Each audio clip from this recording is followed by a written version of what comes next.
Blog Talk Radio.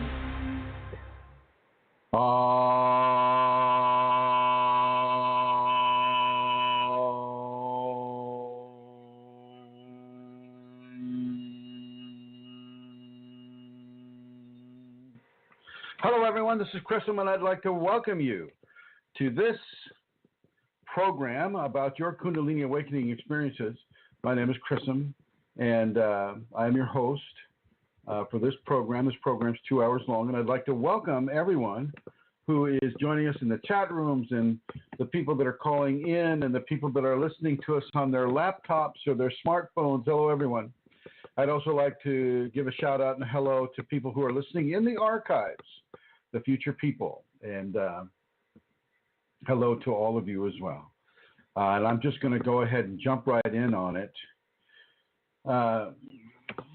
One of the hallmarks of the kind of a teaching that I give is called, in the Sanskrit language, it's called a Vajra, V-A-J-R-A, and a Vajra teacher. And Vajra means both diamond-like and lightning, and the Vajra teacher is going to illuminate your energetics, going to illuminate what they call the adamantine, the indestructible essence of nature. And it will illuminate that with direct energetic infusion, which they refer to as lightning bolts. And this teacher has been called the kind of teacher that you would hire if you were going to hire a teacher.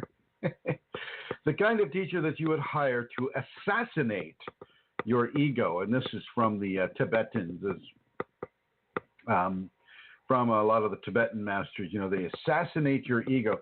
This isn't exactly the way I see it, as many of you know through listening to the program. I am more of an educator of the ego, someone who changes that part of you into a supportive feature of your Kundalini awakening.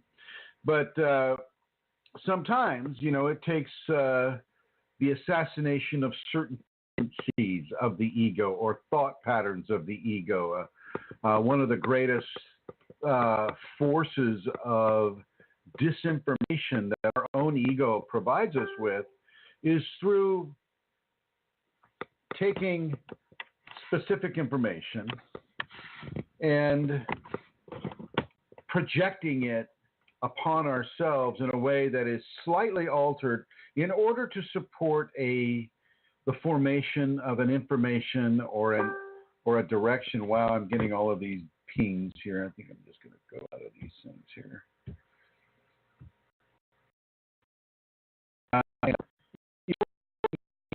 A disinformation that supports itself and its supremacy within the individual self. It will give you the kind of a projection, and then it will add its own little twist to it. And that twist basically is in support of a fear or a greed or a quality of egotism that supports the ego but doesn't support freedom from the control of the ego. And this is something that is quite prevalent within our society. And we do need to be very, very careful in how we allow ourselves to be manipulated by our own ego. Many times a person will take the twisted information that the ego has given them and create a whole new level of reality based upon that twisted information, and it doesn't serve you well. What it does is it serves some of the negative aspects of the 5 koshas, or the 5 bodies of expression of the human being, and this just slows you down. This is tripping over your own feet in a real way.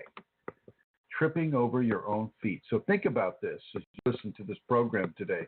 Think about this, and think about whatever attitudes might come to you. This guy is saying this Kundalini person is saying this, calling himself a teacher, calling himself Vajra, calling himself all these things, and oh my God, there's that master word in front of his name, and oh my God, how egotistical is that? And he talks about getting rid of the ego, and yet he has the MSTER word in front of his name. And yeah, I didn't provide that for myself. That's not something that I asked for. That was just something that was given. And so I don't really attach to it. So you can call me anything you want. Call me, hey, you. Hey, you. I'll answer to that. But as the ego begins to confront forces that are asking it to change, the ego will put up a fight. And part of the fight is to take in levels of information and then change it just a bit in order to find the validation to fight it back, or to disrupt it, or to invalidate it, or to make it not true. And a lot of people are so well worn, I should say everybody who's not awakened is so well worn along the egocentric pathways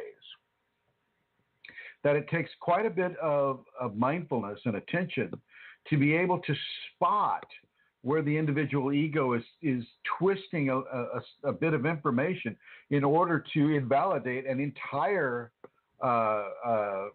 library of information. Okay, it just takes that little bit of invalidation, and then a whole level of knowledge is basically invalidated. And I want you to look inside yourself and see where you might be doing this as well. Look inside yourself and see where this might be happening. So, I'm going to continue here with the Vajra, and this type of teacher really is the person whose job it is to insult your ego. This person will insult your ego.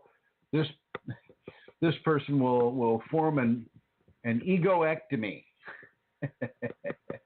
And the spiritual, it's a very, very spiritual redefining of the egotistic body, the body of the ego. And it's a heavy kind of teaching, because this type of teacher will help you have all your self-concepts ripped away. And, this kind of a teacher is a remover of darkness. The remover of the darkness of the ignorance that surrounds us within the five sense society. And so it's important, because this kind of a teacher would remove the cataracts of ignorance from your eyes. And it's not always easy to see the truth of oneself, in such a way. And yet with Kundalini, we pretty much need to do that. We need to have that experience. And so when you're working with a teacher like this, it's considered a direct path into enlightenment, a direct path into grace. But within the aspects of that direct path, it means that you try to recognize that your essential nature is the same as the guru's or the teacher's. And the teacher's job, this guru teacher's job, is to help you do that.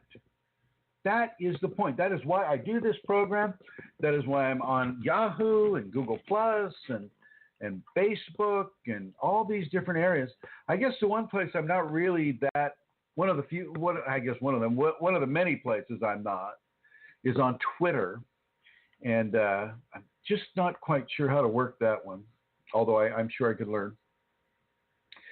But the guru's job is to really, really, really help you define the direct path into your enlightenment. This teacher really, this kind of a teacher will do whatever it takes to help you to realize your self-realization. This kind of a teacher is concerned with every area of your life. And this is something that I really want to repeat. I want you to get it. Every area of your life. Every secret, every thought, every sin, every victory, every aspect of your life, from your most secretive and hidden intimate scenarios to those that you boldly wear on the badges and the classifications of societal success. All of those is where this kind of a teacher would look and be notified of, and to be aware of. Kundalini does not. Nothing escapes Kundalini. The all-seeing eye is indeed that. It is an all-seeing eye. It sees everything. It sees every part of us.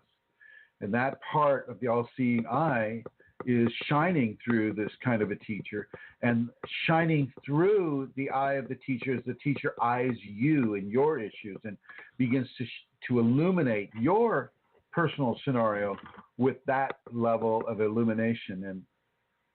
And so nothing is hidden. There are no secrets from this kind of a teacher. It's very important for you to understand that. You don't get to hide. You don't get to have privacy. You understand what I'm saying? You don't get to have privacy. And so you need to really, really, really understand that because the teacher's involved in every area of your life, and you don't ever get breaks from this type of process of the awakening of Kundalini process. You don't get any breaks. This is 24/7 all the time. All the time.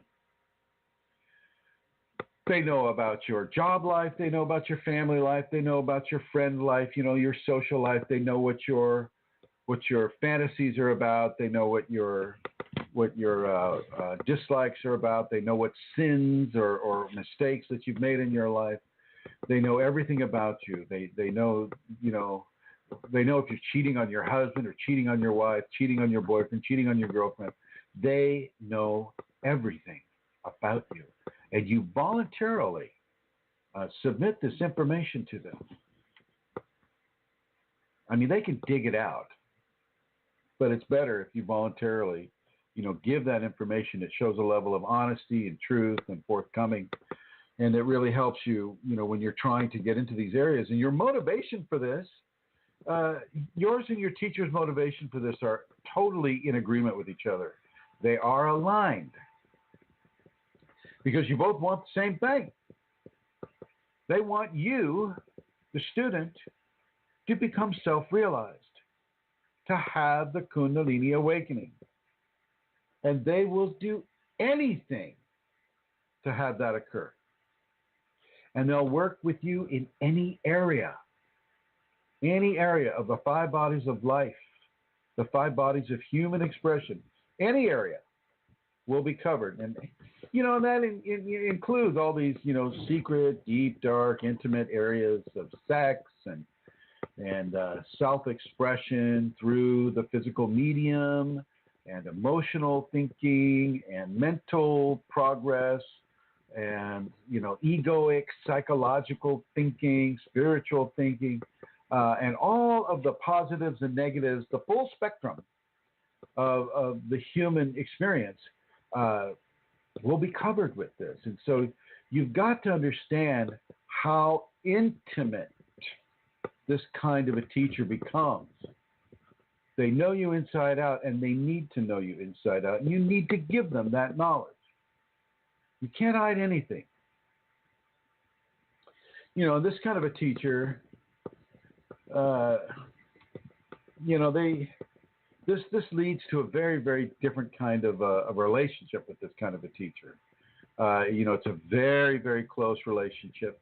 In many ways, it's a chela, Chela, relationship with a like a one-on-one chela relationship with a teacher, or what the Eastern people would call a guru or a master, which here in the West we would call a teacher. One thing should be made clear. This teacher really on some level is absolutely helpless. If you don't want to share the information, if you don't want to do the practices, if you don't want to live or walk the talk, the teacher can't force you to do this. This Kundalini awakening cannot really be forced on a person in a real way. I mean, you can definitely force a person to say have an accident, where the tailbone is damaged, and an activation can be given that way, or having, like in a torture session, like St. John of the Cross, as he's tortured, his Kundalini can be awakened, activated. But the awakening comes in a very, very different way. And the scenario is you never know if it was you that forced that activation on an individual, or that karma, the laws of karma working through you, where you're making the karma for yourself and they're just living an aspect of their own karmic destiny. You'll never know which one it was. Okay. So you can force an activation, but you really can't force an awakening. And so this teacher is a lot like Shiva, the ultimate sacred male, and the ultimate sacred male is like represents feeling and awareness and the reservoir of potential and destruction, and the student is a lot like Shakti, the active creative principle. Nothing can happen without Shakti, and so you really, if you're going to go into this type of a teaching relationship with say a Vajra teacher, you really, this is one of the highest, and it, of course, it must be because of the forces that we're dealing with. We're dealing with divine forces. We're dealing with literal aspects of divinity, of God. The real deal, ladies and gentlemen. This is not for lightweight consideration. This is not, Jesus loves me, yes, I know. This is very, very strong. This is very tactile, impeccably honest, totally truthful, and extremely life-changing and extremely ego-shattering. It's a constant level of redefining of the ego, and this within the first couple of years, this is really something that people are, they have a big problem with. Week after week after week, it's ego redefinition. Month after month after month after month, it's the arguing, the screaming, the crying, the resentfulness, the vengefulness, the resistance, all of the tools that the ego has at its hand, railing against this type of redefinition. Be very, very, very, very sure and very committed before you begin to endeavor a relationship with this type of a teacher, because it can be brutal, absolutely brutal. So I just want you to know that. And I wanted to just kind of bring that into the conversation today.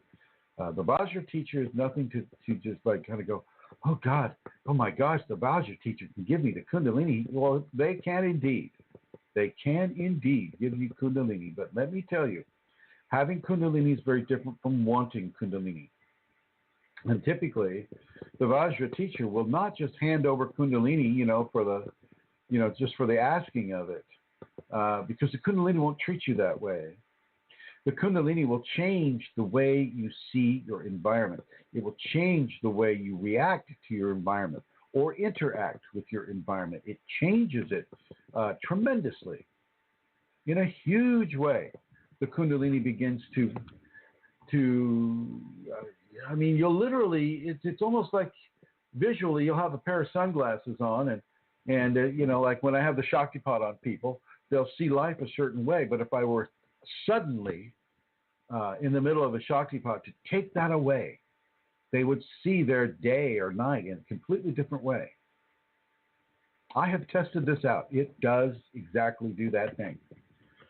You need to really, really, really understand that just because it may come on gently at first, but it'll be increasing ever after that as you do the work, as you do the assignments, as you follow the instructions of the Vajra teacher. very important for people to understand that this is how things go. I can work with you, over Skype. It doesn't matter. There's very few limitations. Sometimes all I need is a name, and it doesn't even need to be the whole name. Kundalini knows. Kundalini knows the source of the information coming into the Vajra teacher. It knows everything about that person. And it gives the Vajra teacher the kind of information that he or she needs in order to work with that person in the most effective way for their enlightenment to proceed, or to be reconfigured, or to enhance, or to pull back a little bit if the person's going into too many energetic structures all at the same time. Okay, so I want you to know this. Your head pressures, the pain that you feel in your body can all be mitigated, but it won't necessarily be so. Sometimes you need the pain in order to move through a specific area in your life. And of course, so since we're talking about pain, then off you go to the emergency room in the hospital. Oh my gosh, I got pain in my head, I got pain in my joints, I got pain in my teeth, I got pain in my tongue, I got pain in my digestive tract, my heart is going so fast and I can't slow it down. All these different types of Kundalini phenomena. And they may schedule you for surgery. Well, I guess, it sounds to me like you've got this kind of a situation here, and we're just going to have to cut that out of you.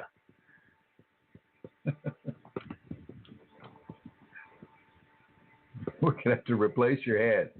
That's what they told me. You need a brain replacement. No, I never went to the hospital. Because having worked with doctors, I know how error prone their diagnoses can be. So yeah, you need to really, really look at this. Look at it strongly.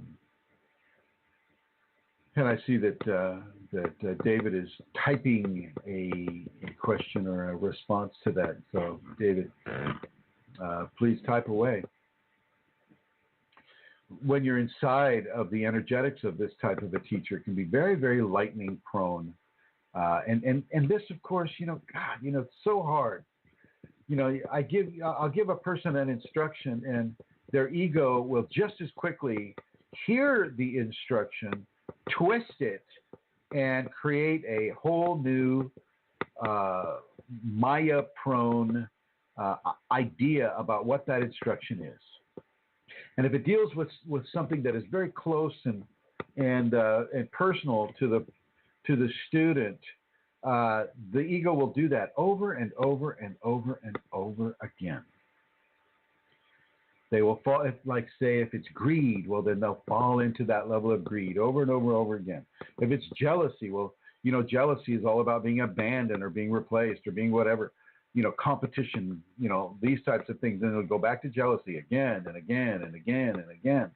And you can make agreements till the cows come home, but that jealousy is just going to keep coming back until that individual deals with their fear of abandonment or their interest in competing and being better than somebody else, or having some sort of a relationship valuation that they can feel comfortable with. But if the Vajra teacher tells you to do something else, your ego may resent that, and it may really, really stoke the fires of jealousy even higher.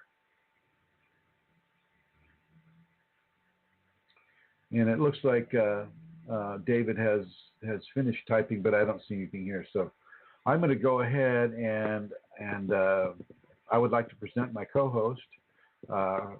She is from the Emerald Isle, and she is the reason why this show exists is because she supports it. She pays for it. She makes all the noise when she's going into the red. And I just want to say welcome to the program, Amelia Centaur.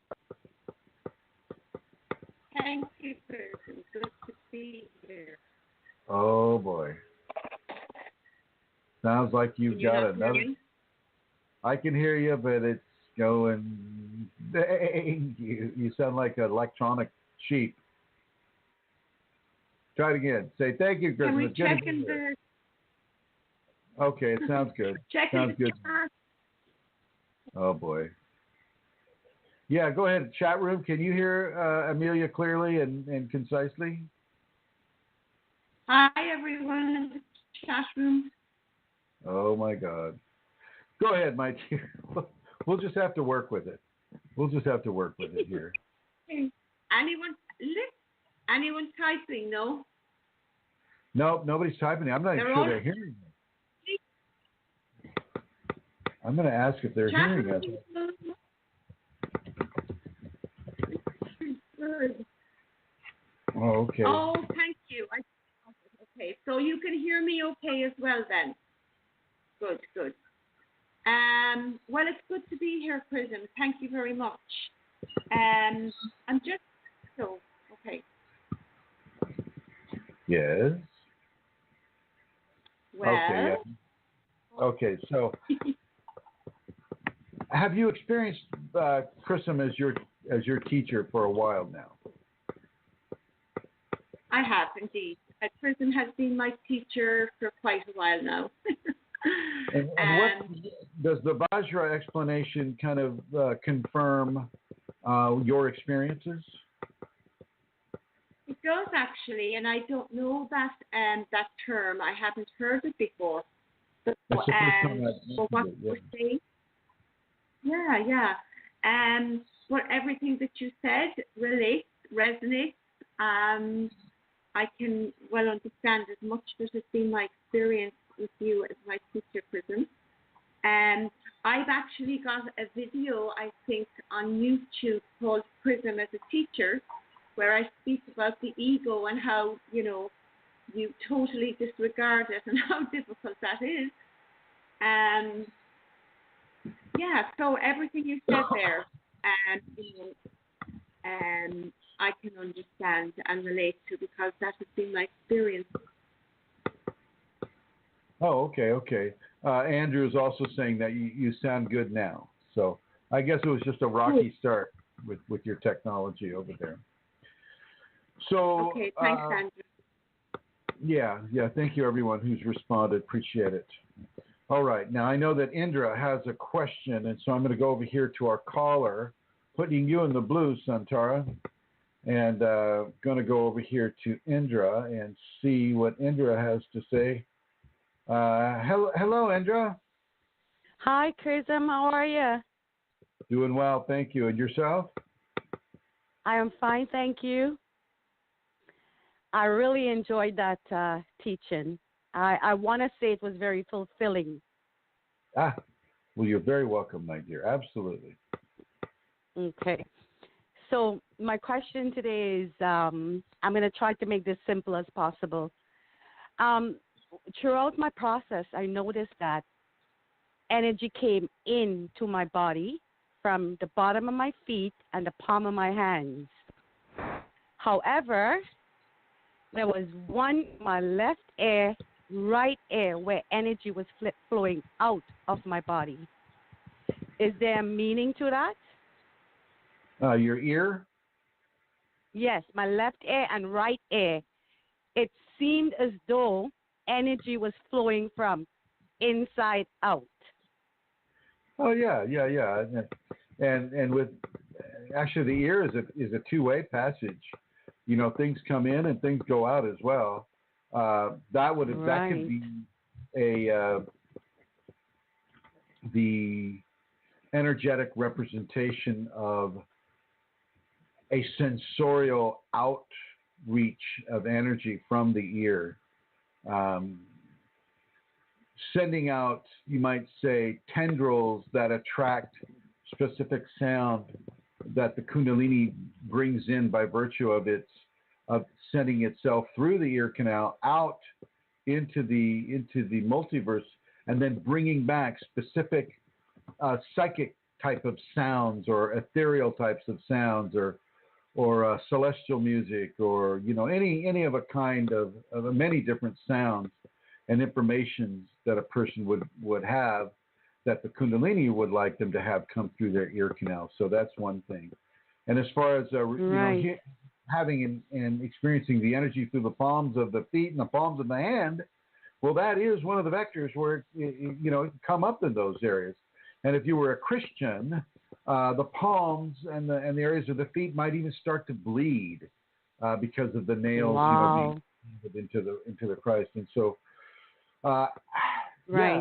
what you say is really, really abundantly true. The ear will send out a wavelength or a frequency of energy that is designed to attract very specific sounds. And the Kundalini is what programs this energy to attract very specific levels of audio phenomena for the person. Wow. Wow. Thank you. I wanted to ask another question, if time permits. Sure. Okay. So throughout my process, there was a salty taste in my mouth. Almost like when you eat a mouth-watering dish. Wait. Have that. Back it up. You cut out again. Ask the whole question over again, please. It's, oh my God, makes sense. Okay, sorry. Hello? I'm here. Go ahead. Yeah, so and it's like almost like a spritz. It's not a fluid because it's not thick. No, honey, you've got to ask the question over. Okay, so throughout my process, there was a salt-like, I don't want to say liquid because it wasn't thick. It was like a spritzy, almost when you eat a mouth-watering, you have that stimulation in the taste buds. Okay. So I had that taste, that salty taste, and throughout my whole process. Okay. Did it taste a little metallic? Yes, absolutely. Did you feel it coming from the back of your throat? I feel it coming mostly from my tongue. Right. Well, there are two ways you can go with that. Now, the Amrita, which is the what some people like to call sweat from the pineal gland, they're giving credence to there being a channel that goes from the pineal gland into the sinus membrane, and from the sinus membrane to the back of the throat. And if you do the Kachari Mudra, you can pick up that exudate from the pineal gland, and from there, you're reaching into more of the physical-based, tactile levels of the Kundalini experience. But also just the tongue itself. The tongue itself can sweat in a way and allow very specific fluidic properties to come forward that will help with the person that is, especially from the tongue tip. When you put the tongue tip to the roof of the mouth behind the upper front teeth, that can act as a master switch. And as that master switch goes on with that connection, you can have very, very, very specific levels of salty, metallic type of a taste sensation come to you. Almost very, very, what's the word looking for? A very savory type of. Yes, very much so. That's the word.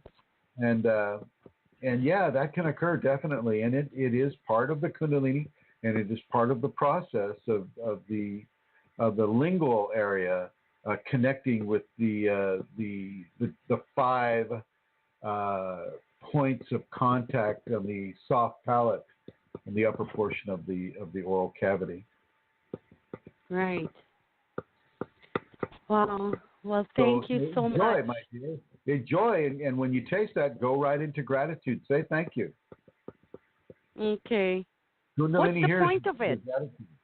The point of it is to continue your evolution within grace, and it's the same as a kriya, almost like a how do we say it? A kriya of of the digestive tract. It would be a digestive tract kriya. Right. Okay. Got it. You've got to remember the digestive tract, really, like if you look at the intestines, they are a massive coil for prana Right. and chi energy, a massive, massive coil. And so then you have the Kundalini come up, and the Kundalini, comes up, through your fifth chakra, and you connect your tongue to the master switch right behind those upper front teeth, and your saliva begins to be changed. The saliva begins to have an electrical change within what it is. It changes in its consistency. Very much so. It changes in the way it tastes, has a very savory quality. And in many ways, as you swallow the saliva, those changes that happen from the fifth and the sixth are transferred down to the third, second, and first. Wow. Okay. It's kind of like the Kundalini can be seen as a self-activating consciousness.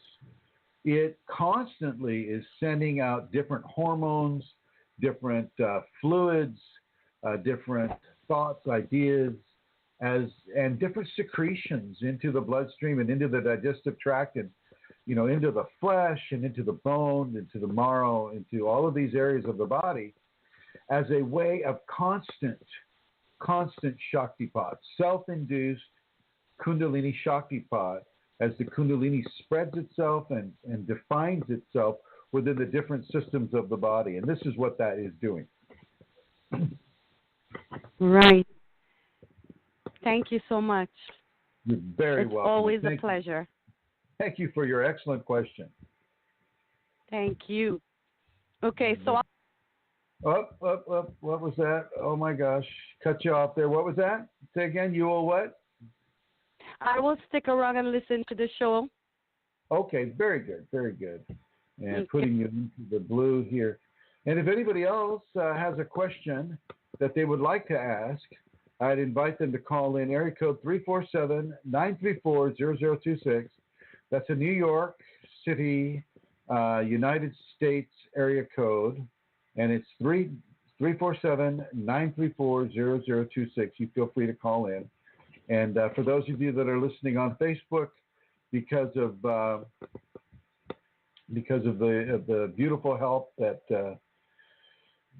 Centaur gave to the Facebook group, so I want you to feel free to call that number as well. And I see we've had some activity. David says on the chat room, he says, I like what you had to say about the ego resistance to the teachings of the Kundalini and the teacher. I was wondering if this is more prevalent in those rushing their activation awakening process. Not always, David. I get what you're saying, though. I get what you're saying. When people are storming the gates of heaven, they have no idea. They've basically been running off of the idea that if I try hard enough and if I, smoke this or drink this or take that and I can hallucinate my way into the Kundalini and say it works, say they go ahead and they get the Kundalini activation, but they never realized all the ego redefinition that has to occur. I can see what you're saying, but it's not always that case. Often when people come into the Kundalini, naturally, it's their time, they still don't realize the amount of ego redefinition that has to occur. And, it can really confuse them because they're being asked to do everything that society says is wrong. Not everything, but, a large portion of it goes right over the lines of appropriateness in Western society, to be sure. And so they're questioning that, and their ego is questioning that. The ego, of course, is that programmed self from birth. You're programmed from your education and your religion and your social interaction with other people, what's right, what's not right. You open the doors for girls, You offer your hand for a handshake, and all of these different things that we grow up with and are programmed with, and things of that nature. And the Kundalini just steps right over and says, no, now you're going to do it a different way.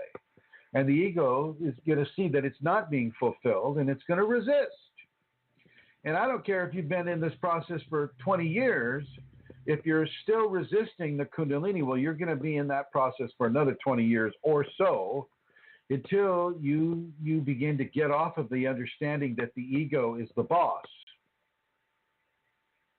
The ego is not the boss anymore. Not for Kundalini people. Okay? But yes, you're, for those who are rushing the activation and awakening process, or that the Kundalini within them is forcing them to rush, they're going to scream a lot louder, and they're going to need some of that oil for that squeaky wheel, much more. It's kind of like running a motor at high RPM. Well, you're burning more oil, you're burning more fuel, the lubricants have to be increased, the fuel has to be increased, the cooling areas have to be increased because you're running at a higher RPM. Well, that's a fairly good analogy with some of these Kundalini continuums that we're talking about with different people. If what you said, David, a person is rushing their activation or awakening process, well, they're running that engine at high RPM. They're running at like 7,000 RPM. And, for a typical motor, that's pretty high RPM to keep it sustained. And so not only are you having to deal with the cooling system, the lubrication system, the fueling system, but you're also having to see how it's starting to wear and tear on the hoses, like say the radiator hoses and the cooling hoses. And, the hoses have to be looked at, and the fan has to be looked at. And all of these different areas of the engine or the human body have to be looked at. And if the ego keeps resisting it while it's running at high RPM, you're going to have problems because those areas will not be looked at. Those areas will not be looked at. And, it can cause problems. And so you must surrender. Surrender to the Kundalini. Listen to what it's telling you. If you have that Vajra teacher, then listen to what the Vajra teacher is telling you and obey.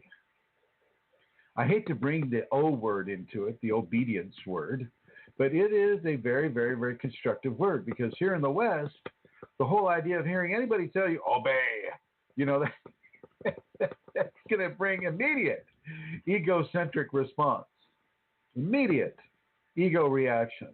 And so, of course, I try to use that in the teachings I give because as a Vajra teacher, that is my job.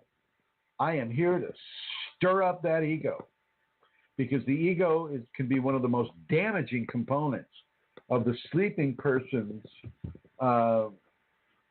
understandings.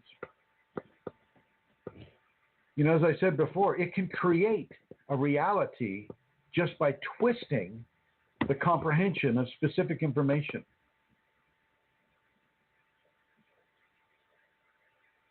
So I'll say the rose is yellow. I'll say, okay, David, the rose is yellow. And David's ego could go, oh, so is he saying that rose is yellow because it's the only color that rose can be? Or can it be a red rose maybe? Can it be a blue rose? Why is he saying that it's just yellow? Why does he feel like yellow is the only way that rose can be? I think he's wrong. I think I've seen red roses. I've seen pink roses. Roses are not always yellow. So I don't think it's yellow. I don't think you should listen to that teacher at all.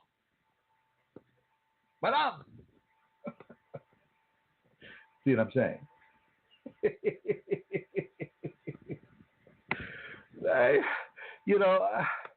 I'm kind of making a joke with that, but it's true. This is how it works. This is totally how it works. Let me give you another example of the ego. This I got from Santara. It's like, Santara, I think you need to meditate some more. Obey. It's like, oh, yeah, what do you mean obey? What? How does he come across saying that to me? I have children. I am married. I'm successful, I'm smart. How dare you say obey to me? It doesn't even think about the whole idea of meditation. The ego's going, obey? Oh my God, I can't. Why did he say that? Is so offensive.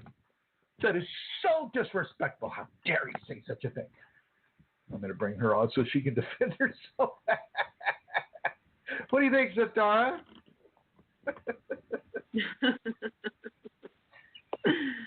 Well, What do you think? Did I get that close? From no. a typical, from a typical ego viewpoint. I was just using you just as a joke. Absolutely. Yeah, the ego will definitely twist the information. And you're still having a little bit of a sound problem there, Centaur. I'm going to put you in the blue. So David, you're absolutely right. And and I think there's more to be said. He says those rushing their activation waking process that may not have the ego refinement controls to be ready to further their process. And if entities play a role in this as well then, okay, yeah. And then you add in entities. Michelle, I just read that. Michelle.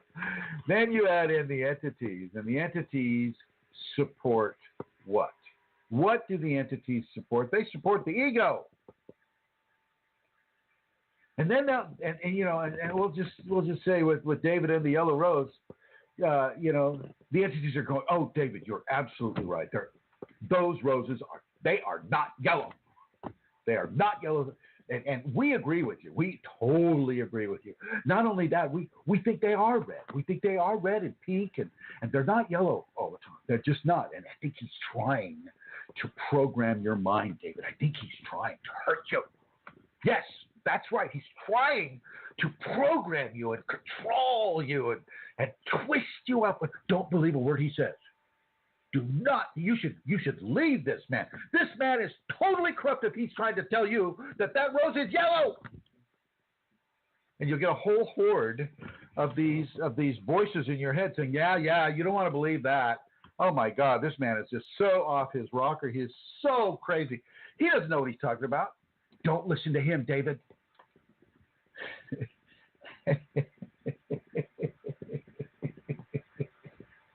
And that's how it goes. That's how it goes. And this can happen 24/7 for some people. Not all the Kundalini people have that kind of an entity education needed, but a lot of people will. And as you're vectored and tied into the egocentrism to a specific degree, those entities will come up and support that egocentrism.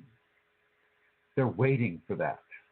That is what they do. That's their job, is to continuously try to corrupt a person out of the enlightenment or off of the enlightenment path, off of the path towards Kundalini. It's very important for you to realize this, to understand this. And I'm going to come back to Centaura. Hopefully her sound is a little bit improved. I don't know if it just starts and stops. I don't know how that goes. Hi, Centaura. Hi, Chrism. How is it now? Oh, that's better. That's better. It's much better. Okay, and so let's see. I moved a little bit. Oh boy, there it goes again. Are you changing your distance from the microphone or anything? Oh, never mind. Can you begin to ask the questions? Yes. Okay. Okay. So and I've asked people on the chat room to let us know if my sound is very bad. Okay. Thank you. There's a question, and it was sent. Okay, so here's the question. Wait. What stage of Kundalini? Wait. Michelle says she's lost us here. So I'm just writing hello there, making sure that everybody's hearing us. No, she's back again. Okay. All right. Good. Continue with the question, please. Okay, so the question is, what stage of Kundalini awakening accounts for the existential crisis the complete dissolution of the belief system? Oh, well, that can be that could be the early part of the activation, really. That's one of the first things to go is the belief system. Or the Kundalini will cherry pick from areas of the belief system that support its presence within the individual. This happens a lot with Christianity. You know, the person can be a really, Jesus, what was that?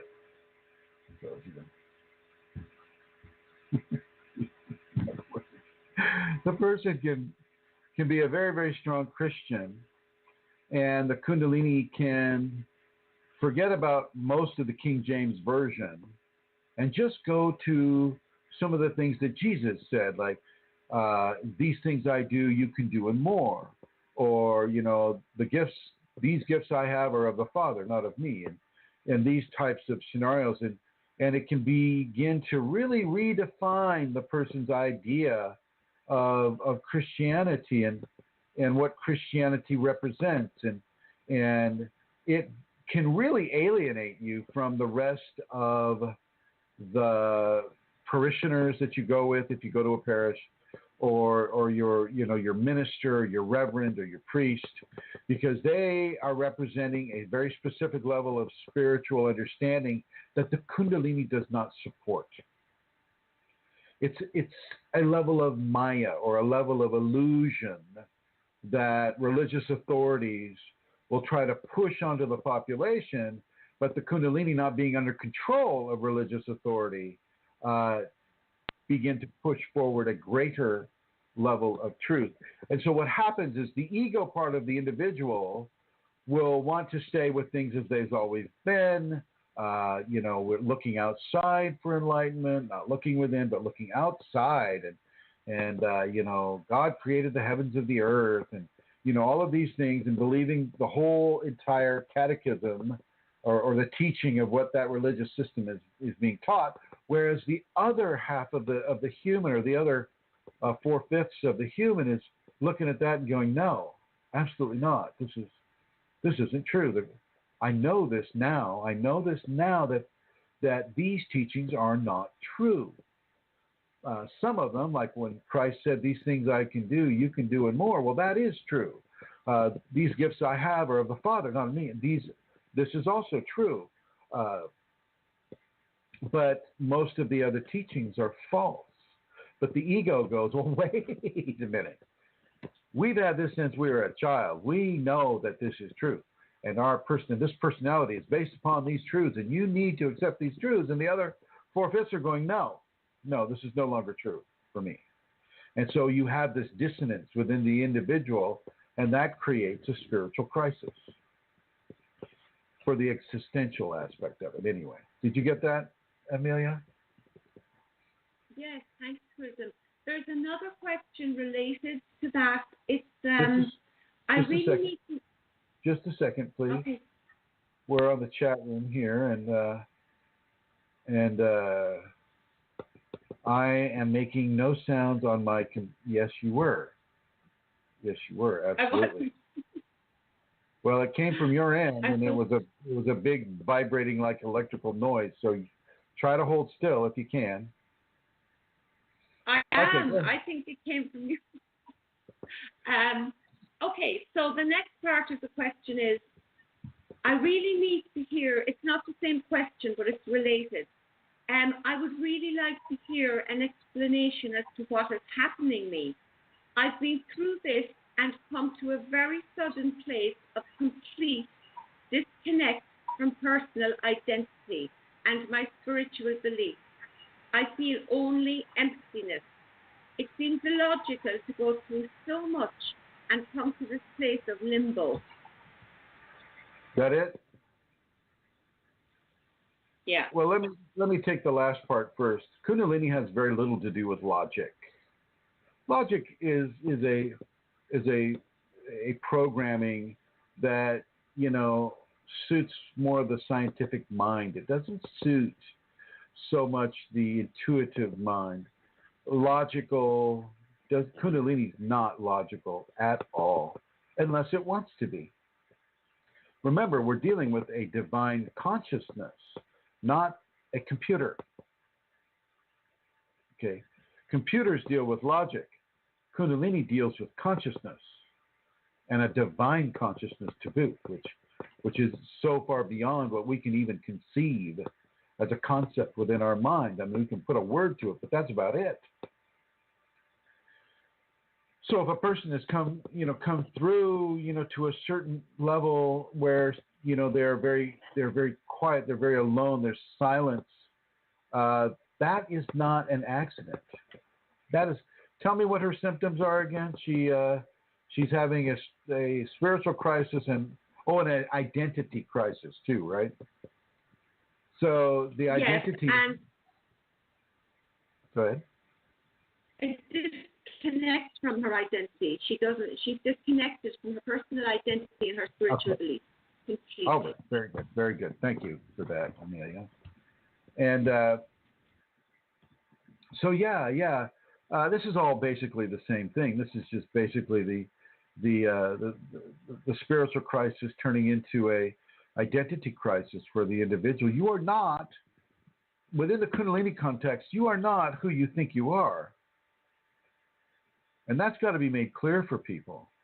You are not who you think you are. You are not, Chrism. You are not Amelia. You are not Rosemary. You are not who you think you are. You are of grace. And grace doesn't have the kind of an identity that an ego saturated world would create. You are God, and you are of God. You are a particle of grace. And this particle of grace typically isn't named Tommy or Rebecca or Chrism or Amelia or whoever. The particle of grace is, and it is self-aware, but it doesn't depend upon a name or a 5-sense physical reality consciousness for identification. And as you reach into this void of identity crises, just embrace the idea and the understanding that you are beyond ego identification. You are beyond ego identification, as that identification comes through a religious program or a scholastic program or a logical thought, A plus B equals C program, or the program of the egoic name, like Michelle Ranger, or anybody, the first and the last name David, that type of thing. I mean, you're beyond that now. You don't get to wallow in the ego-based identification system that we've grown up with. And who is this? This is this is a guest. 69175 says, sometimes ego dissolution and identity movement away from the personality can feel like it only leaves you with emptiness, like you are nothing sometimes. Like you are nothing. Sometimes I feel a depression or ennui. This can last a long time. I totally get what she is talking about. Yeah, and this is nothing to get depressed over. Depression is something that happens to you because your ego is resisting some aspect of it, and it doesn't feel natural to you. And so, depression and emptiness can feel a bit scary, and because you don't have control of it, that can make you sad. That can make you weary and leery of it, because you're not quite sure why it's happening and what's going on there. And so you go into a more of a egotistic state of feeling with regard to it. And you just need to understand that you are not who you think you are. You're not who your ego thinks you are. You are not that person.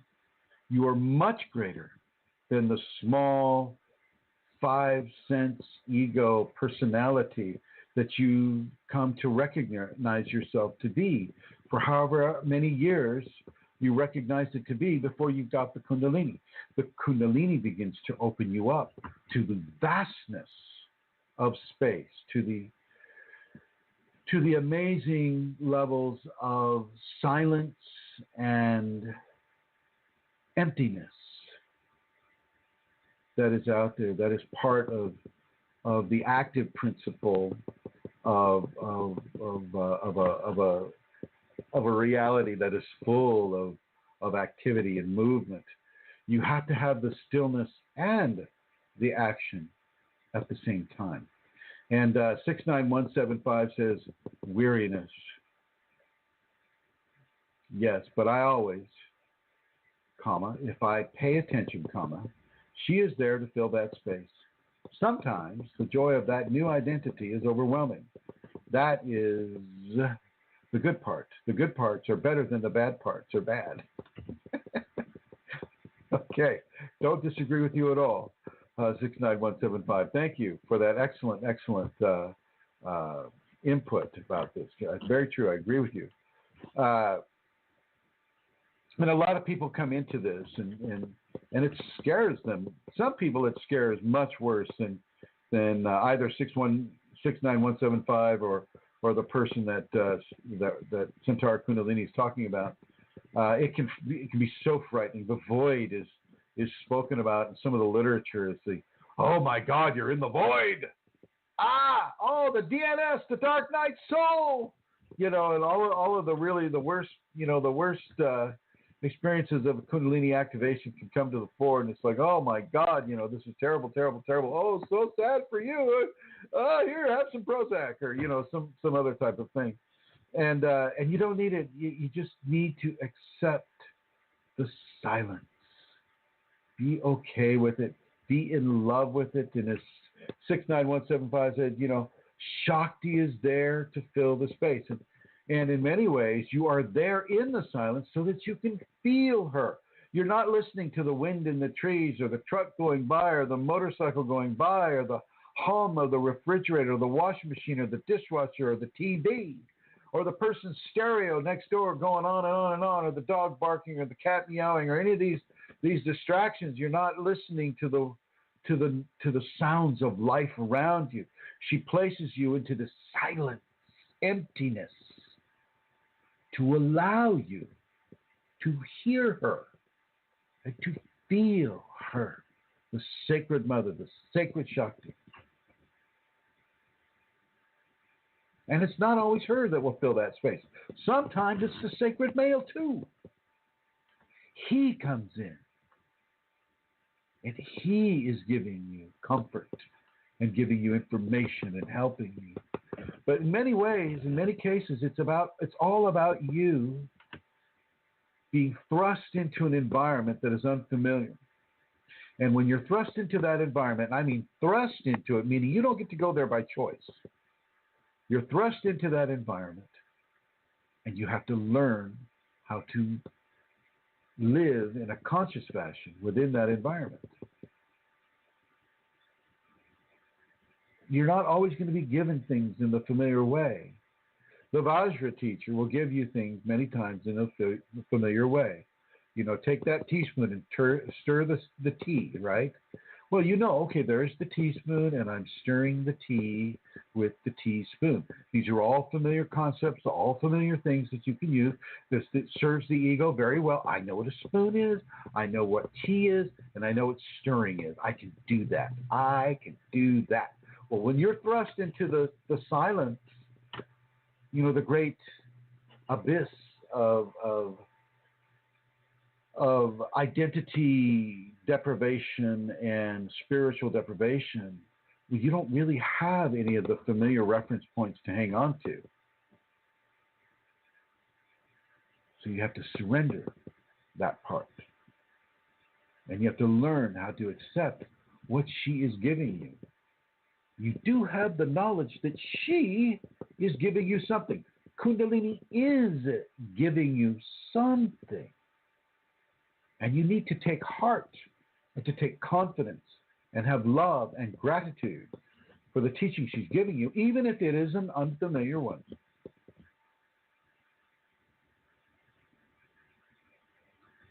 Especially if it's an unfamiliar one. Those are the most important shifts outside of the addiction to the five sense reality. It's an invitation given to you by grace. And the unfamiliarity of it is the red ribbon on the beautiful gift. Enjoy it, feel it, revel in it. Be there with it. Feel if you can feel. Sense if you can sense. Change your perspective from one of fear to one of gratitude. And that will take you a much further distance with it. And coming back to Suntar, and I have to say it over. Thank you. Thank you, ma'am. Next question.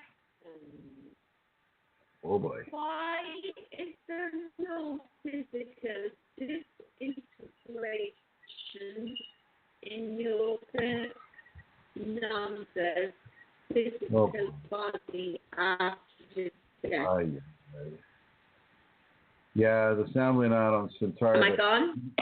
Yeah. Repeat the whole question, would you please? Hello. Okay. Why was there no physical disintegration in Yogananda's physical body after his death? Okay, when Kundalini comes into a living body, as it did with Yogananda, the energy of the divine infuses every cellular structure. And the energy of the divine doesn't degrade. So the body will not rot. The microbes will not digest that body. The body is, in a sense, physically divine, and divinity does not have an expiration date. The same thing happened with Saint Bernadette from the whole Lourdes experience. You know, she came into the presence of the divine, I think, what was it, Amelia? 19 times? 19 times, I think. Saint Bernadette came into the presence of grace, and her body still has not rotted, and I think she died in 1858. So when the divine flesh is made, when the flesh is made divine, the flesh typically will not rot. And so it's a level of understanding that a person can, when they have a level of Kundalini come into them, a level of divinity come into them, the body will not degrade. Because the divine aspect of body defies degradation. Over. Wow. Thank you, Chrism. How come you keep taking yourself out of the red? Will I go on to the next question? Sure. So the next question is, why I often have a dream that I have to appear for an examination and I have not studied the subject, although I graduated 44 years ago. Similarly, I have retired from my job, but I dream that I am transferred to an unknown place, or I am still performing my job. Can you tell me about this, please? Wow. Okay. All right. I understand you're having audio problems there. Try not to click yourself out of the red, okay, Amelia? I'm going to click myself out of the red because I'm going to move now, Chrism, while you're answering that. Oh, thank you. Okay. All right. This happens to the mundane individual too, but within a Kundalini person, it's a different scenario. It's like being on stage and being in a play and not knowing any of your lines. And this is an invitation to leave the conscious ego-based structures of memorization or of programming that you know how to do your job, or you know how to take a test, but you're struggling to know what it is the right answer is from an ego perspective, instead of allowing the download of information from the Kundalini or from the intuitive organs of sense that everybody has. And so as you struggle, you're struggling with the ego, basically, the addiction to the ego. Well, since I know I should know this because, this is the subject that I know, but here I am and I'm struggling to take this test and I haven't studied because, well, this is not, you don't understand that it's not the kind of test that you have to study for, but it's put in the same environment of the tests that you've had to do in the past that you've had to study for. This time, you open yourself to the intuitive function. You open your brain to receiving the information rather than already knowing through memorization the information. And memorization happens, whether it's something that you've studied, and so you've developed memory engrams based upon it. And so by memorization, I mean that you've looked at it at least once, and so your memory is telling you, what the possible answer is for that equation. With the Kundalini, you don't get that front-loaded information. Now you have to just open yourself to what she wants you to do. And inside of the dream, it may be geared to embarrass you if you don't know the right answer. I mean, in other words, the pressure may be added through other psychological expectations of sociological function.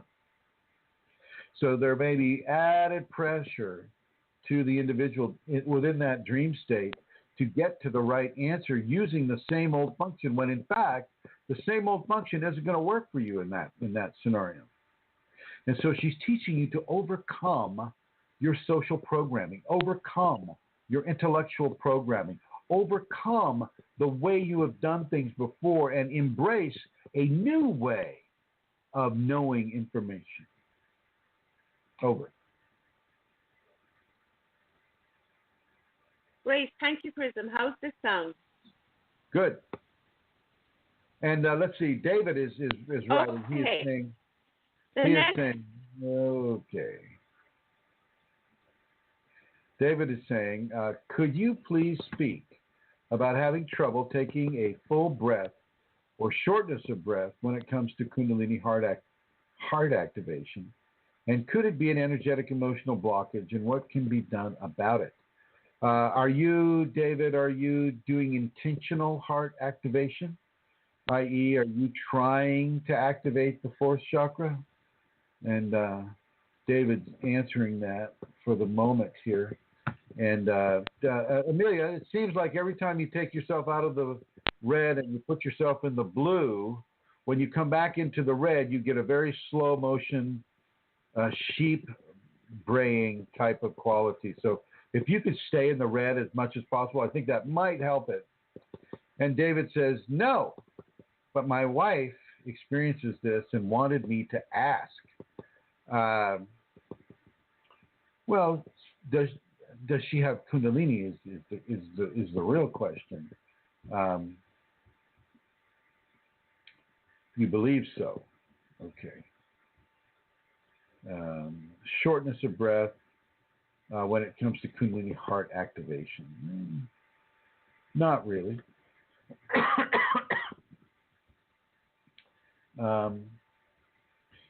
David, if she's having emotional kriyas, and he says she's also getting emotional kriyas. If a person's getting emotional kriyas, then you're also going to want to look at some of the other kriya activity at the same time. Taking a full breath or shortness of breath when it comes to Kundalini heart activation. No, I wouldn't say that necessarily has to be. Maybe there's something else. Is she a smoker, or does she have a lot of anxiety? She's on caffeine. She's taking a lot of high fructose corn syrup, and all of these types of things, add in to a person's autonomic system being interrupted. And so, it depends on what her diet is too. I am not positive. I'm not getting that this is all about Kundalini with her. And I'm finding it interesting that you're mentioning a heart activation as a singular concept here, rather than just your generalized Kundalini activation. Why is the heart being targeted for activation? Would be one of my questions that I'd ask you, David. Why is the heart being targeted for activation? And what makes a person think that this is the heart activation and say not a third chakra activation? Not a fifth chakra activation. How is it? Oh, you're making it a heart activation because some emotions seem to come up? That's not necessarily a heart activation. Okay. So shortness of breath can be experienced with a person, and it doesn't need to be with a heart activation. And because emotions are coming up, doesn't necessarily need to relate to the emotional vectors either. The emotions coming up are a form of detoxification. If the person isn't getting a lot of exercise, if they're not having a high, like getting a good cardio workout and a good breathing workout, then, there can be some issues around that with regards to shortness of breath. With regards to the, there would also be an enhanced heartbeat, almost to a tachycardic state at some times, not all the time, just part of the time. Shortness of breath, I think, is very, very, it's something to look at seriously. I mean, I know that the Kundalini can take the breath away completely, and a person just stops breathing and doesn't die and is not harmed in any way, shape, or form. Now, if she's having emotional outbursts, which you're suggesting, the Kundalini can be mitigating those emotional outbursts with levels of shortness of breath. Shortness of breath can also be if she's shouting a lot or talking a lot. The shortness of breath can be a way of the Kundalini trying to curtail that aspect of her expressiveness. So basically stopping her, breaking up the emotional outburst, breaking up the syncopation of her conversation or of her speaking, and perhaps crying or yelling or shouting or whatever the case might be. And so it's very, very important, if she is having Kundalini, to take her off of the caffeine, off of the high fructose corn syrups, off of the spices, the hot spices. So you take care of that part. You keep the person well hydrated, or they keep themselves well hydrated, and they eat the watermelon. Watermelon's coming in season now. You should be able to get that in Texas. This person may need to take a break when it comes to full-on emotional outbursts. Take a break. They need to ground themselves. They need to meditate a little bit. They need to breathe, do some pranayama through the nose for, alternate nostril breathing to get some stability, to get some balance, so that you're not all, into your ego, and you're not all about what you feel is hurting you or irritating you or things of that nature. And the shortness of breath, she can control that breathing within an individual. If you truly feel that she has the Kundalini, David, then you might start bringing her into a strong practice of the safety protocols. This would be the first place I would go. The first place. And then once those protocols are in place, there should be a much less level of chaotic outbursts that may come up. If she's crying a lot, if a person's crying a lot, that's a good thing. Let them cry. Let them cry. Crying is a detoxification, and it works very well. Okay. Keep her hydrated. Keep the electrolytes good, too. Get some of that high pH water. Like Essentia has high pH water, 9.4, something like that. Okay. Thank you, David, for an excellent question. And please continue, Santara. The next question: what is similarity and difference between ecstasy experienced in meditation and orgasm? Ecstasy. You had a hard time saying that one. I mean, I had a really hard time saying that one. Thank you, Chrism. Ecstasy. So they're comparing it to sexual orgasm, right? What's the difference between the two? Yes, when you have it in meditation and when you experience it in orgasm. The ecstasy within the meditation or given through the divine conduit is much longer lasting, and it hits the body in a very different way. It's both of them are kind of inside out experiences. So, for instance, if you were to practice tantra, and you were to you had a special mantra that your teacher had given you, and you're practicing tantra, and you're self-stimulating, or you're having a sexual experience with a partner, and you're both saying the mantra, and you say the mantra, and you have that orgasm, boom, and that orgasm flows out from you into the cosmos and into grace. That can be very, very powerful. That can be a very, very powerful orgasm.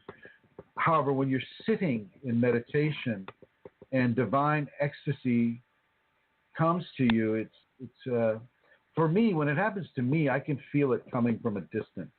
It's like this waveform that my body is sensing from quite a long distance away, and it gets closer and it gets closer and it's closer, and then it just hits me, and I'm paralyzed, and my eyes roll up, and I go into ecstatic grace, and my body shakes.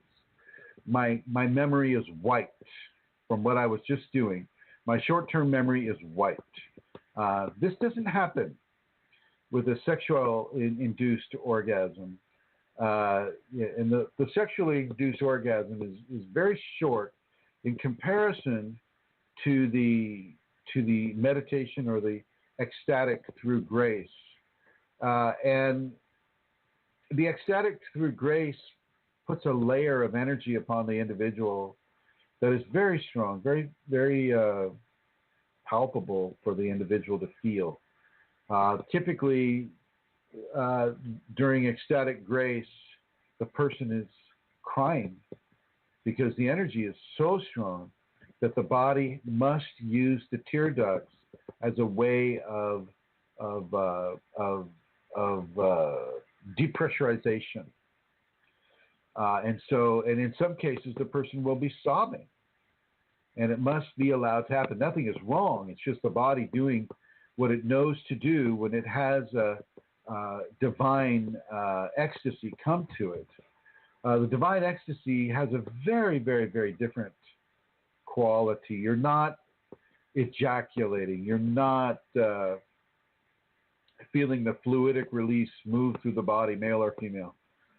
You're not depending on another person either, nor are you self-stimulating.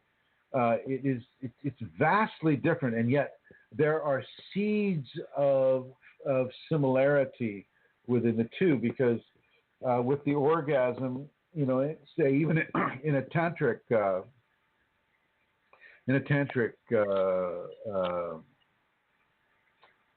what's the word? In the tantric idea,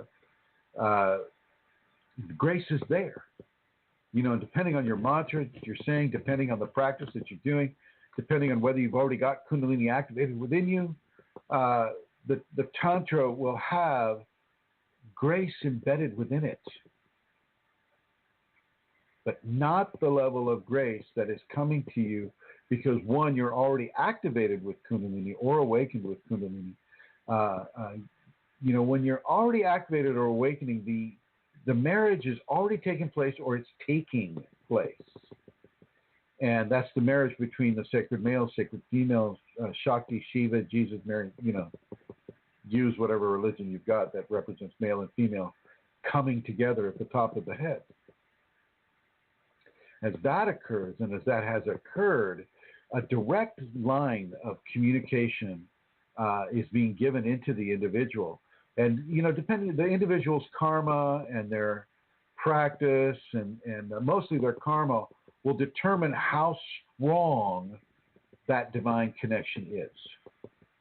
Karma is the mediator for that. But the practice and the selfless service and the love will also be a determining factor. And so that varies with each awakened person. That varies. That line of connection varies. But when that comes up, and the ecstatic wave comes to the individual, well, it can hit really strong, really hard, and for a period of time that on the one point it can be just as long as the sexual orgasm or longer, but the energetic within it, the divine conscious blending within it, the merge into the divinity is very different. When you're already awakened, you already have that divine connection. The merging can be beyond description. Beyond description.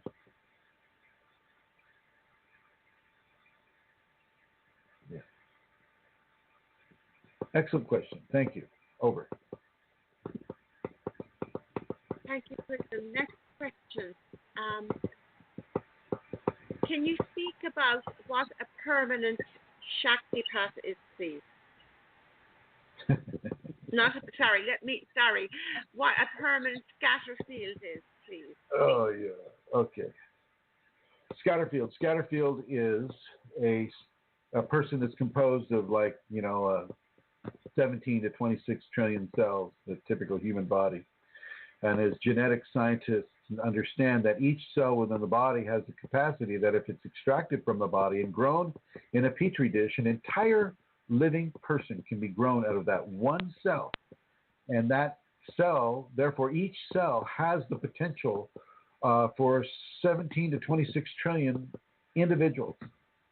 And what the Kundalini does is it takes the awakened potential from a single cell and transports it to 5 feet over the left shoulder of the energetic anatomy of an individual anywhere on this world, or anywhere really, and connects it to their energetic system.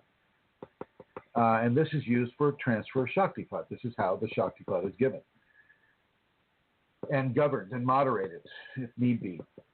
And it's always needed. It's always, people say they want a Shaktipat, but they're not doing the practice. They're not doing anything to protect themselves from their own ego. And so, of course, the scatter field is essential to controlling or mitigating that. But when a permanent scatter field is given to an individual, it's typically given for a healing purpose. So it'd be categorized as a healing scatter field, or any of the various conditions that require a stronger level of divine communication for an individual can be given by an awakened person through their Kundalini. And I gave an individual who has had a permanent scatter field for a number of years because they have a very debilitating disease, and part of that disease is karmic, and part of that disease is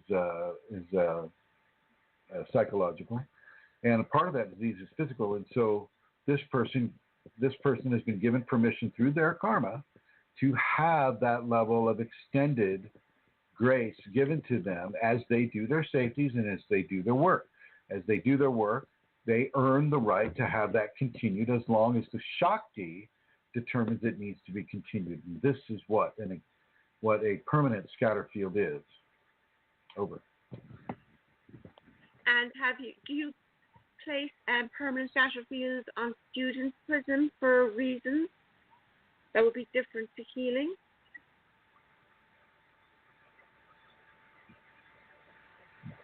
Oh, yeah, like educational experiences. You bet. If they're having an educational requirement that a scatter field or a student scatter field be given, of course, absolutely. It's been a while, though, I have to say. It's been a while. Yeah. Okay, so there's another question about this person was sitting on the toilet, and as they sat there, they say, I just mentioned what I saw, which was energy moving, very intense and light. No colors directly, not like smoke or that, more like strings of light moving a bit intensive. What does that mean? That a person can view when you're sitting on the toilet and say you turn to reach for the toilet paper or something like that, you can actually twist the spine in a certain way that releases a level of visual energy that can be seen within the inner layers of the energetic anatomy of the individual. I've seen this too.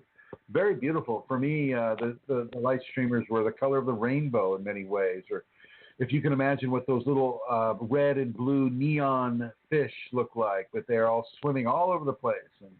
Or sometimes they'll come and they'll look kind of like a lit up sperm cell or something like that with a luminous tail and flying all over the room and flying in very directed, but they're like pinpoints of extremely bright light. And these features of the energetic anatomy can be greatly enhanced through the Kundalini. And they are also mitigated through whether or not that person has had orgasms lately, or if you're a man, if you have a full load of sperm or semen within the testicles, or if you're a woman, if you've had an orgasm lately. The less orgasms, the more of the energetic dynamic you'll typically view. The more orgasms you have, or a fluidic release, the less of these energetic patterns will you be able to view. This is normal. This is it's a very beautiful feature of our energetic anatomy, and it kind of shows you some of the important aspects of the gentle yogic spinal twisting that a person can do. These spinal movements can be very, very healthy for the person. Don't go overboard with them just so you can view the stuff, though. It'll just stop. It'll just stop. But when you're sitting on a toilet, you're sitting in a very, you're kind of a spinally upright position, and the feet are flat on the floor typically, and you're in a good position to view some of the features of the energetic anatomy as the spine is twisted this way or that. And sometimes this will happen if you're laying on your side in bed as well, and you reach over to turn the light off, and boom, you'll see this. Or it happens to me when I'm driving sometimes. I do the visual look when I'm making a lane change, and that means I'm twisting my body and my neck, and then boom, I'll see all these lights come floating around, and I'll have to just kind of like ignore them and look at the traffic. It happens to me various times throughout the day. It's very beautiful. I'm always grateful when I say, thank my Shakti, my Kundalini, I thank it. It's a beautiful demonstration of the reality of the energy of grace within you. Over. Thank you, Chrism. Next question. What does it mean when you can't feel your Kundalini that much anymore? I used to have anxiety, shooting in my spine, restless legs, waking up freezing cold in the middle of summer and so on. I don't feel any of that anymore. I'm wondering if they're taking medications. I get kind of a medication thing about the person who's asking this question. Do you know? Do you know, Santara? Hello? I don't know. Oh, okay. You're yeah. I don't know. Oh, thank you. Your voice goes really slow, and then it comes back to regular speed. It's kind of weird.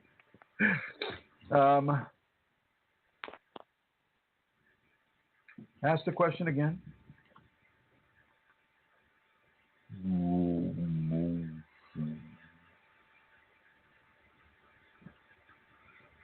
Hello. Uh-oh. I may have have lost Santara.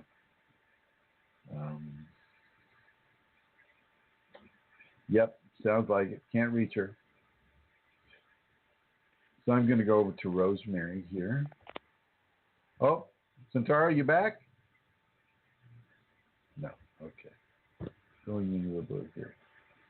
And then, Rosemary, do you have any announcements you'd like to make, my dear? I do. I was thinking to say to all of our listeners and those in the archives that whatever stage you are in this process that you just described, I could see myself at other times in parts of that, not fully where that you've described, but the seminar that we're having in October here in Minnesota, October 28th and 29th, we welcome everyone with whatever level is their development, whatever process, to be with our teacher just as he described, and in which he is giving us that the Kundalini in those ways, and that's included in the seminar as one-on-one. And my information is, I can tell you what we have in place so far. It's not all of it, but that those dates for sure, and in Mankato, which is about an hour south of the Twin Cities. And my information is 651-329-9615, my cell phone. And my email is rosemaryg@usinternet.com. And we have Katie in Mankato working with Joey and me, so three of us will be out and about pretty soon sharing this information. So let us know if you'd like us to come to your group of friends or any group that you're part of. We'd be happy to do that. You, Rosemary? How can they contact you? 651-329-9615, rosemaryg@usinternet.com. Okay, all right. Thank you, Rosemary. And I'm going to see if I can reach Santara here just to see if she's reachable here. Are you there, Santara? Oh boy. Yeah. Are you hearing anything, David? Anybody in the chat room hearing anything? I'm not hearing anything. So, okay, all right, putting her in the blue. Well, yes. Oh, there she was a little bit. I'm here, but you can't hear me. Now I can hear you. Hello. Oh boy. Hey, maybe you can post some of the questions. Okay. There's a time delay. Can you hear me now? Yeah. Okay, but there's a time delay or something. I don't know what's going on. Okay. Here's the next question. Are you hearing me? Yes. Chrism, are you hearing me? Yes, I'm hearing you. Yes, I am indeed. Okay. Okay. I'm just avoiding some questions here because actually you've answered them so many times. Like, is Reiki safe? Do you want to answer that? Or will I just move on? Reiki is not safe. Okay. This next one comes from the group. Today I cannot meditate. I am restless. Oh boy. The head pressure rises and the body itches everywhere, totally restless. If I stop meditating, I feel relatively normal. Stop meditating. Over. There can be too much of an Chrism, energy. there's a time delay. There's no point. All right, my dear. Putting you in the blue. Here's the situation, folks. Amelia is having some technological difficulties. She's been having them for some time, and it's just basically an economic scenario where, having enough money to either buy a new laptop or fix the old laptop or some sort of a scenario, is present. I'm not, I can't speak for her in that way, but I think that, she wouldn't be, suffering so much of a technological problem if it wasn't, easily taken care of. But, not so. She says, this is not so. So I take that all back, but she says it's a mystery. She doesn't understand. She's writing here in the chat group. But we love you no matter what, my dear. We love you no matter what. And thank you for all the work that you do, putting this show together. So she's going away. So see you next week, hopefully. All right, so when you're getting pressures such as rashes, and there is a such thing as a Kundalini rash, as I've answered, a few times on this program, that you can get. It will look like a heat rash. It'll have little tiny blisters sometimes. It'll appear on any part of the body, the face, the underarms, the inner thigh, anywhere. And that's just a Kundalini rash, and it will go away in a few days. Nothing is damaged. Nothing is hurt. The body is experiencing specific levels of Kundalini increase, and the skin will respond to that increase, as with a rash, or it looks like a heat rash. With regards to getting severe head pressures or headaches, with the Kundalini, like say with meditating, you start meditating and whoa, you get that headache, or you get some other kind of a pain. That is the Kundalini basically telling you to stop meditating.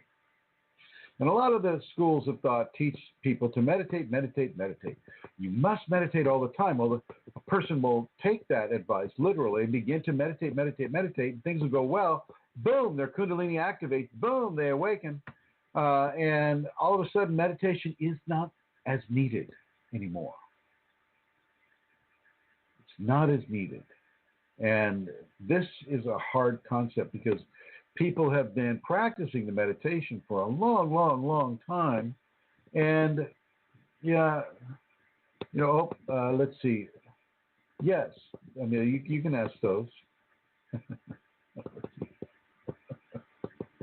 Okay, all right. So the key to not having, keep writing them, Amelia. I'll read them in a second here. The key to not having some of these head pressures, some of these headaches, is to stop meditating.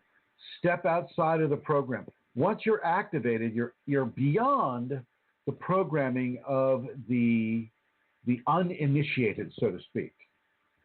The great level of the masses that are not in the activation or awakening sequence. So you have to be able to have the self-control to not buy in to the habit of meditation that you have been practicing, or prayer for that matter. Prayer will do the exact same thing. Okay, and I've answered those before, and so of course, that is how it is. And just to begin here, let's see, and Amelia is asking some questions. She's writing in. Here's another question from the group. May I ask then, why do you allow people to call you a master? Are they slaves?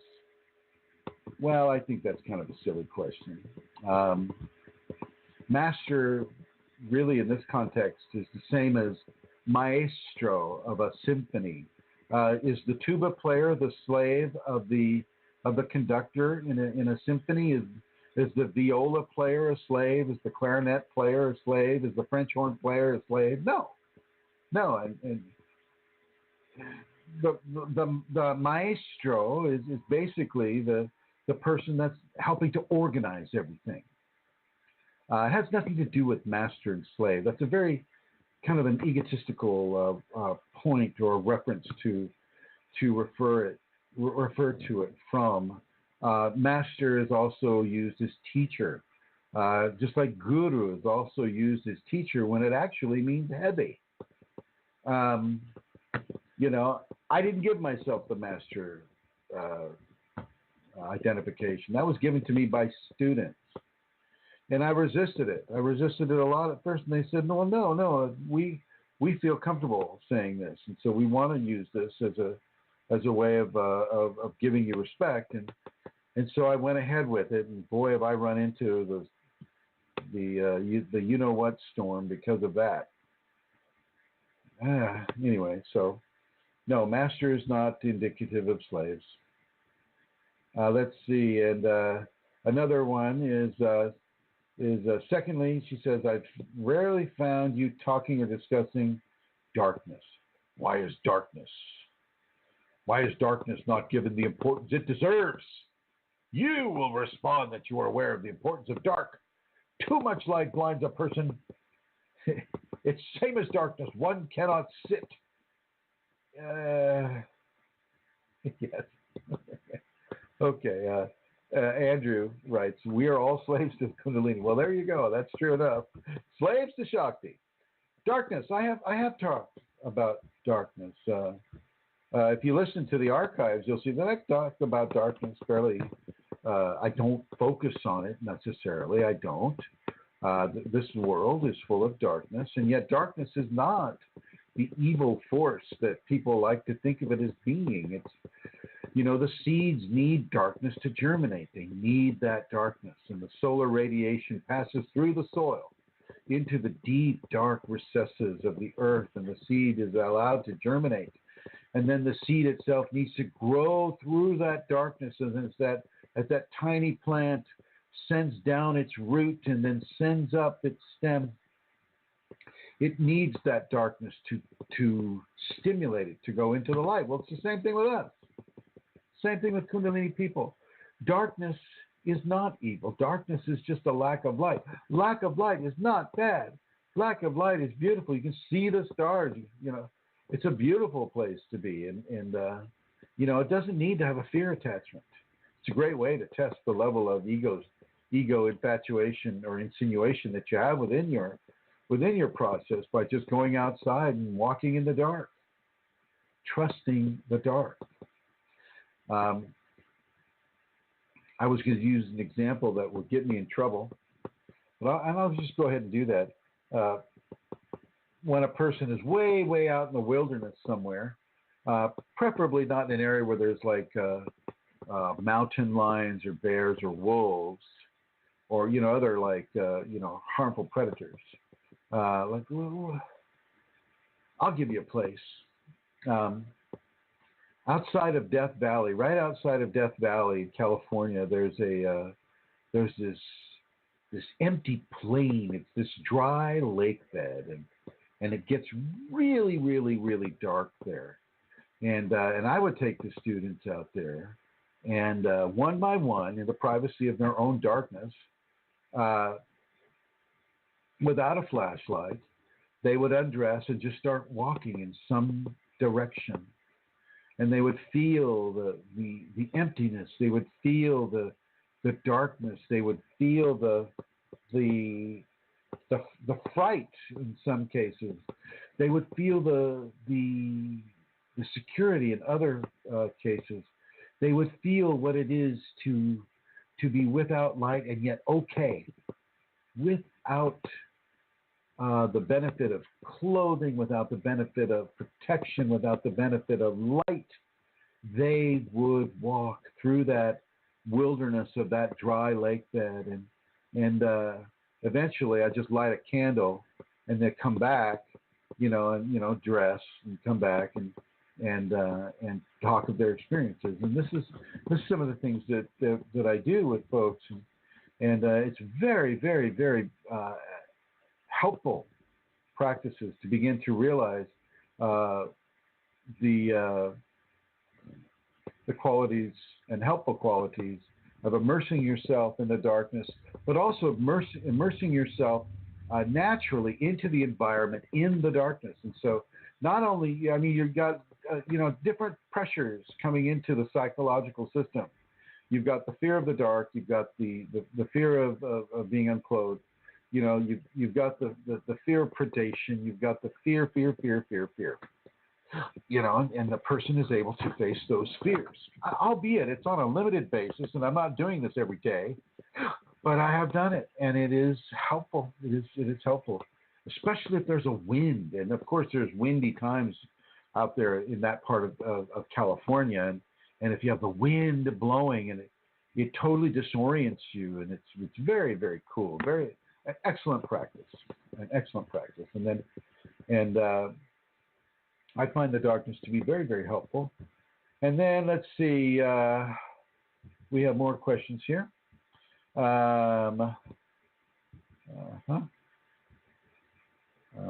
Yeah, we are all slaves of the Kundalini. And then it is asked, does the Kundalini bring up negative emotions? Yes, it does. Jealousy is a big one, and it definitely brings that up. And it brings it up in hot and heavy proportions. And not letting go of hurts that other people inflicted. So forgiveness. It'll also bring up a resentment and revenge. And you must forgive these people. How do you deal with these kinds of emotions? Does the Kundalini eventually heal one completely in these areas? It will compel you to heal yourself in these areas. It will not just automatically transfer healing. Oh, there you go. You're no longer looking for revenge. You're no longer jealous. You no longer have that fear of abandonment, et cetera, and so forth. It will not just wave a hand, and it will give you the impetus to heal yourself in these areas.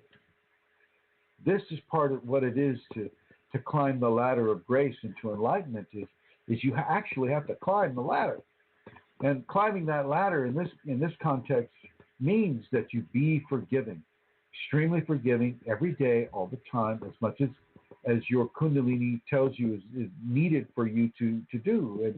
And basically that can be a lot of the time at first. And pretty soon it's not so much of the time because you've adopted an attitude of forgiveness that really begins to propel you further up that ladder of grace.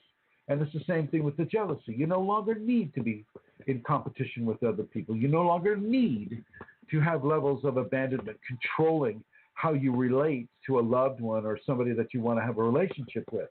You no longer need to suffer those egocentric manifestations of fear upon you anymore. And the Kundalini will help you with that, but it will not typically solve that for you. Sometimes it will. If your karma allows that to occur, then yes, sometimes it will. But for the most part, you're going to have to make the effort to solve that issue yourself. Moving on to the next question. Does the Kundalini eventually heal one of these? No, I've already discussed that. And the Flying Sutra and Kundalini energy. What's the relation? Is it the same energy? Well, the Flying Sutra are these guys in transcendental meditation. They in the transcendental meditation they start hopping in their meditational position across the floor, and they're calling this flying. And I guess it can be true. I mean, they're flying for about as long as you or I fly as we jump or hop across the floor. So technically, yeah, you can say you're flying because you're using energy to propel you out of Earth's gravity and into the air, to be drawn back by the gravitational force, and you land. Well, they're doing the same thing. They're just doing it in their meditational position. They think they're flying, and they think that they're skipping. And, when you look at it, they're just really putting a lot of effort into staying in that position and hopping across these really, really soft and springy mattresses that allow them to, I guess, get the feeling that they're flying.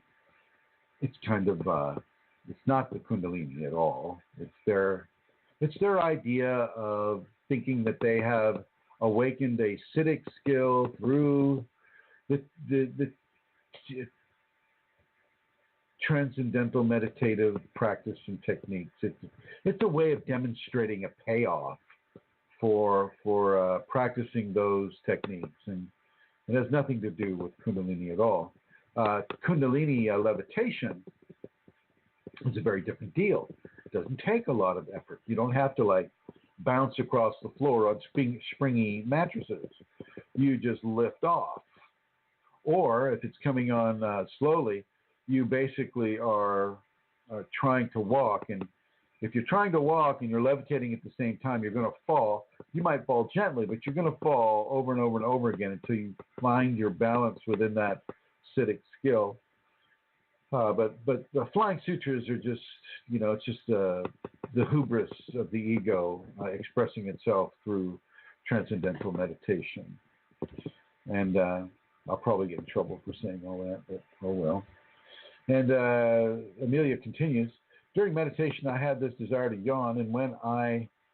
Just add another one. Let's see.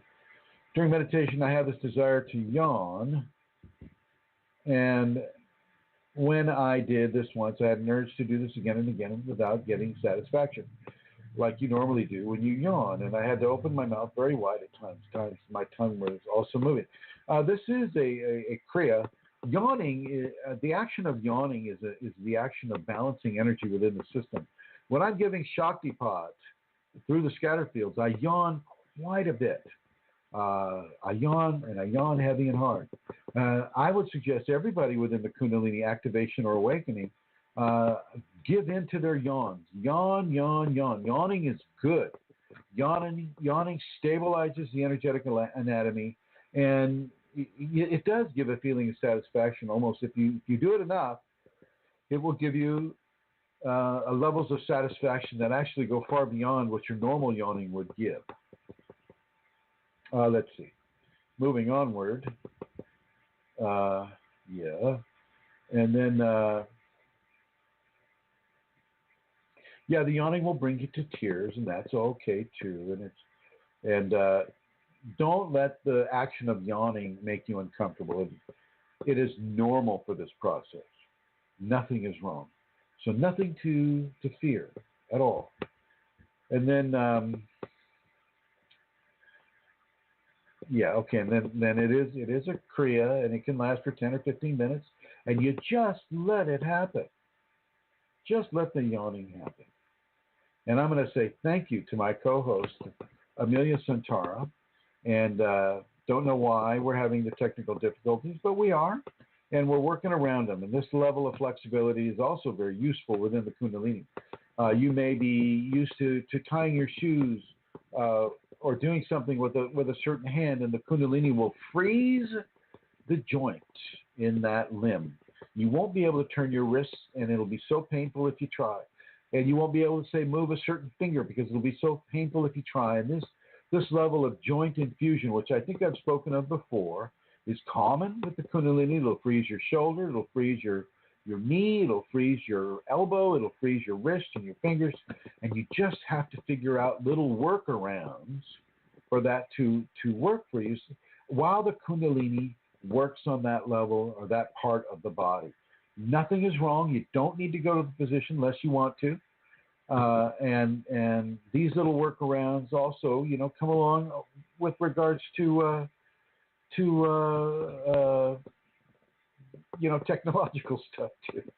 We got 2 minutes left, and Amelia's also writing. Does anyone know if there's some correlation between Kundalini awakening or ascension being in sync with the spring equinox? And that, of course, she's talking about my Shaktipat in the time, and there's a level of sacred mathematics that has to do with that, and the spring and the equinox, the solstice and the equinox too. And I just want to let people know that in late October, there will be a seminar in Germany, in Berlin, Germany, and you can talk with Manisha. Manisha on the Facebook group will tell you what that is. Can you send Manisha's information real quick there, Amelia? I have given one other seminar in Berlin, and things go extremely well there. And so I would like to invite anybody that can make it to the seminar in Germany at the end of October, kind of like a little bit of a Halloween Kundalini Shaktipat seminar. And there's also a seminar going on in Minnesota as well. And I actually need Manisha's number there, but I think it's going to be too late there. 15th, 16th, 17th September, and that will be in Minnesota. So that's when the Minnesota one is going on. And hope to see you there, Andrew, as you're looking at having an interest And I'm going to go ahead and end it like I started it. And here we go. Ah.